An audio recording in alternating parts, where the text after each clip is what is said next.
What it does not mean is that we're just happy all the time. That's not what joy means. In fact, joy and happiness aren't the same thing at all. It's the happiness and the contentment that fills the soul, even in the midst of the most distressing circumstances and the most bitter of environments. True joy, full joy, can only be found in the presence of God. Joy flows like a stream of water that just washes over us. But if we're honest, we don't always experience joy in the Lord, do we? First is this: joy flows from a personal, grace-filled encounter with Jesus Christ. That's where joy flows from. That's where it comes from.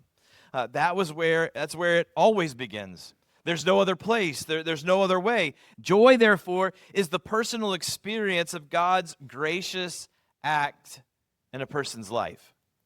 Joy is that natural outpouring of the grace that has been received by God.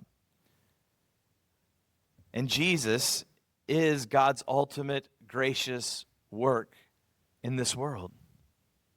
So what happened to Zacchaeus is he encountered God's grace, and the joy that filled him was humble repentance to come and to care for the people that he had hurt so badly by their exploitation.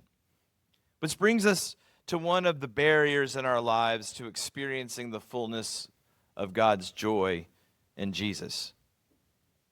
When we get so puffed up by our own self-righteousness, the flowing waters of God's joy begin to dry up.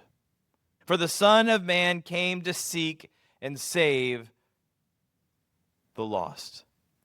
We didn't earn this salvation. We didn't make ourselves children of God. We're not more righteous than any other of these sinners that are around us or out in the world. We've been saved by the free gift of God's grace through faith alone. C.S. Lewis said it right when he said, joy is the serious business of heaven.